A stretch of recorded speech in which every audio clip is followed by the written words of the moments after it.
Once upon a time, in a land rich with vibrant culture and traditions, there was a stunningly beautiful princess named Zalina.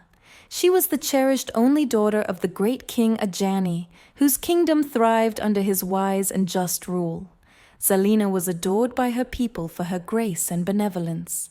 Her radiant smile could light up the darkest of days, and her kind words were like a balm to the villagers' hearts.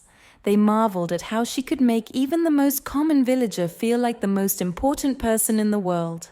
Zalina's presence at village gatherings was always a cause for celebration, as her mere presence seemed to bring joy and hope to everyone around her. But beneath her beautiful exterior and warm demeanor, Princess Zalina harbored a dark secret. Behind the towering walls of the royal palace, where no prying eyes could see, Zalina's true nature emerged.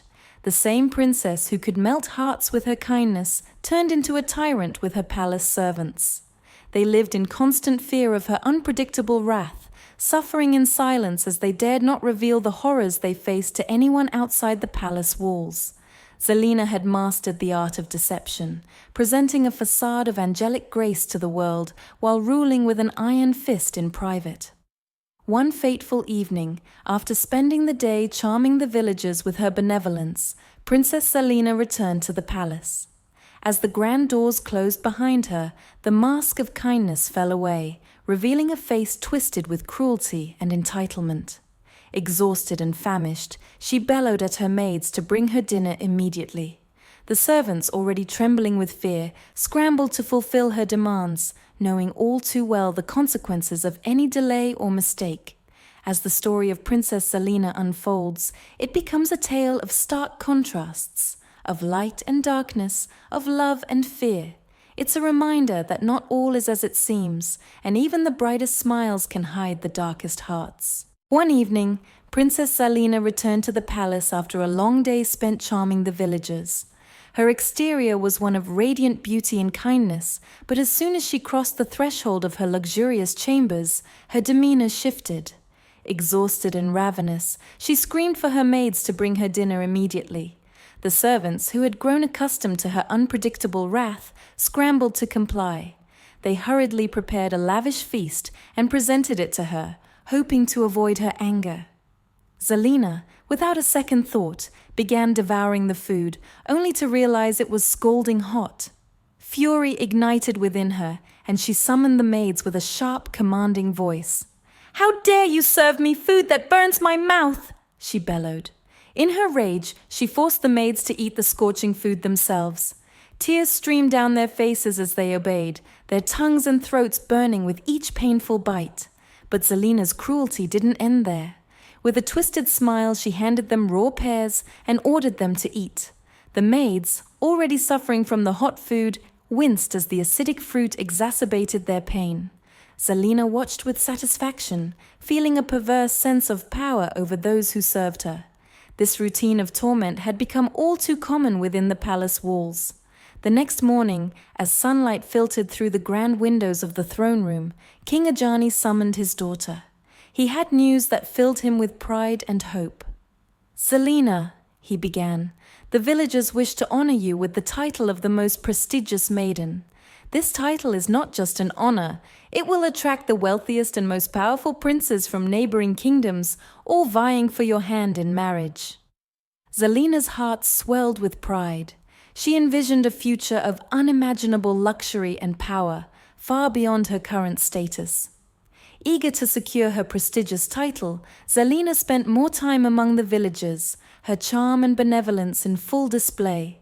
She smiled warmly, spoke kindly, and distributed gifts generously. The villagers, unaware of her true nature, adored her even more. However, her carefully constructed facade was about to be shattered. One afternoon, as Zalina strolled through the bustling market square, an elderly woman, frail and sickly, stumbled before her. The woman looked up, her eyes piercing through Zalina's soul. With a weak but clear voice, she said, "I know what you do behind closed doors, princess." Before Zalina could react, the woman vomited at her feet. Horrified and panicking, Zalina fled back to the palace. Inside her chambers, Zalina's mind raced with fear and anger. She summoned her maids, demanding to know who had betrayed her. The maids, trembling with fear, swore they had never spoken of her cruelty. Unconvinced, Zalina's paranoia consumed her. "If you will not confess," she hissed, "then I will ensure you never speak again." With cold determination, she ordered her guards to cut out the tongues of the innocent maids. The eve of the Festival of Lights approached, a time of celebration and spiritual cleansing. That night, Zalina's world turned upside down. The village spirits, unseen but powerful, chose her as the face of darkness, the one with the most wicked heart. The next morning, she awoke to find herself dressed in black, surrounded by the village elders. The procession through the village was a walk of shame and penance. The villagers, once full of adoration, now sang and drummed, releasing their sins and dark thoughts upon her. Zalina's head hung low as she felt the weight of her actions bearing down on her. Her father's sorrowful gaze pierced her heart, but he was powerless to intervene. As the villagers chanted and drummed, Zalina's hardened heart began to crack.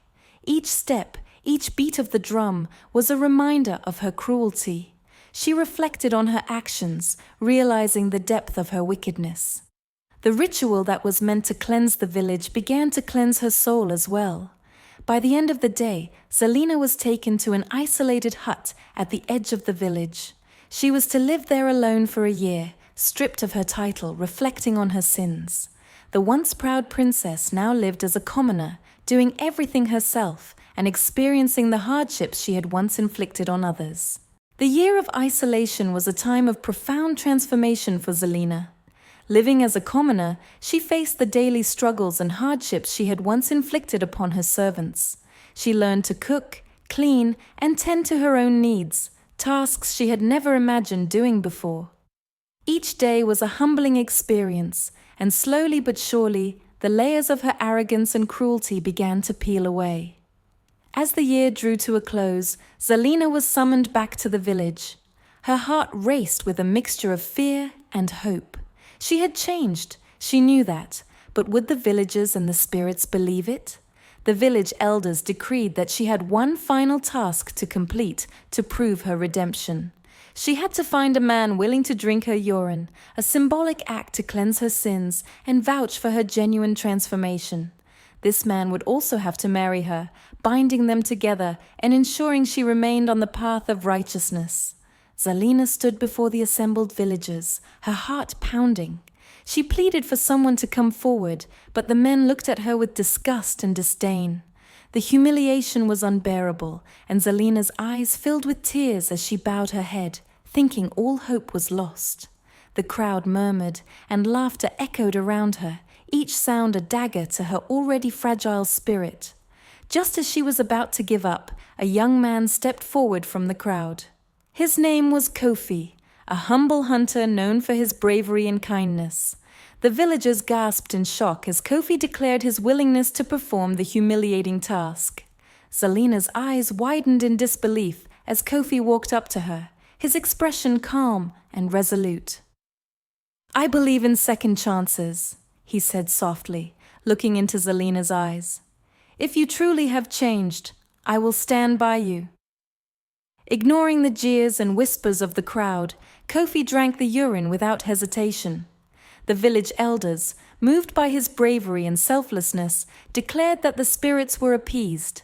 Zalina was allowed to return to the village, not as a princess, but as Kofi's wife. This act of humility and love deeply moved Zalina, teaching her that true kindness and redemption could be found in the most unexpected places. Life as a commoner was a stark contrast to the opulence she once knew, but Zalina embraced it with gratitude and humility. She worked alongside Kofi, helping him with his hunting and contributing to their modest household. The villagers, initially skeptical, began to see the genuine change in her. Zalina went out of her way to make amends for her past actions, apologizing to her former maids and seeking their forgiveness. Though scarred by her previous cruelty, they eventually forgave her, recognizing the sincerity in her repentance. Over time, Zalina and Kofi's love grew deeper. They became known throughout the village not for their former titles, but for their genuine compassion and kindness. Zelina's transformation inspired many, and she dedicated her life to helping those in need, teaching others the importance of humility and respect. Zelina's journey from a heartless princess to a humble commoner serves as a powerful reminder that no one is beyond redemption. True change comes from within, and it often takes great trials and tribulations to uncover the goodness hidden deep inside.